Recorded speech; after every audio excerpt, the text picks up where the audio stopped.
On croyait avoir tout vu d'un gouvernement camerounais en fin de cycle. Oh que non, le pire reste à venir, prédisent les spécialistes de la violence intercommunautaire.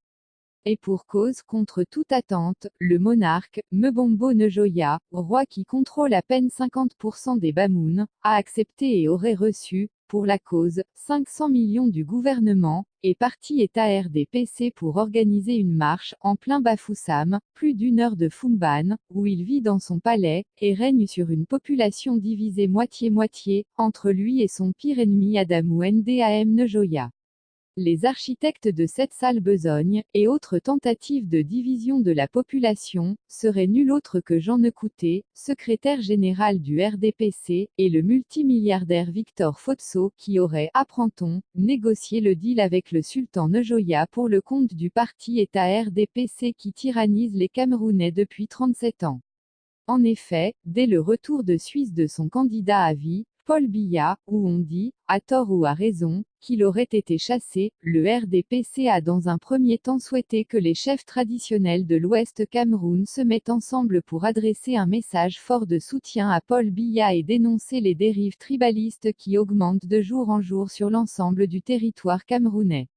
Certains médias qui se croiraient avoir une vision ayant même fait de ce sujet dangereux leur seul fonds de commerce.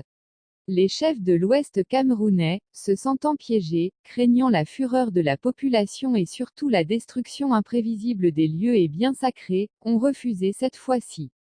Certains gardent encore un mauvais souvenir des lendemains de la dernière présidentielle. Il faut se rappeler que sous la pression du RDPC, le patriarche et multimilliardaire Victor Fotso avait déjà dans une tirade, sans raison, renié Maurice Kamto, président du MRC qui dit avoir gagné la dernière présidentielle.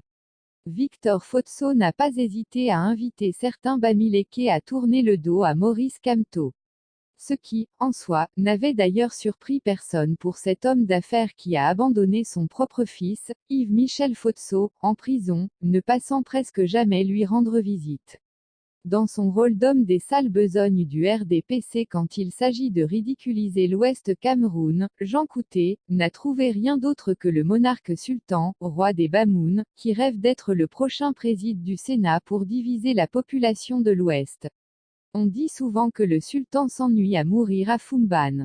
Voilà qu'à 500 millions sonnant et la promesse d'être le prochain président du Sénat camerounais, il ne dira pas non à une marche controversée sous la protection des agents de sécurité même si l'objectif n'est pas clairement défini.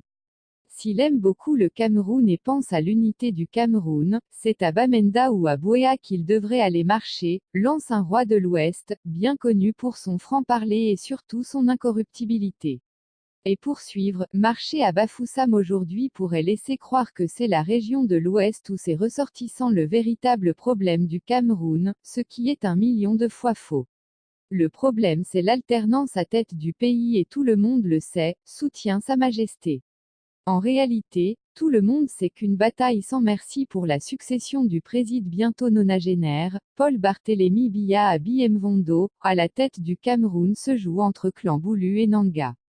Les Bamileke n'étant que le cache-vérité et diversion. En plus de 500 millions qu'aurait reçu le monarque pour une sortie d'une demi-journée, on apprend que pas moins de 200 millions CFA seront distribués à toutes les autres parties prenantes de cette marche pour la motivation et le déplacement. En tout cas cette aventure ambiguë pour dilapider l'argent coûtera plus de 700 millions de notre argent pour une demi-journée de marche.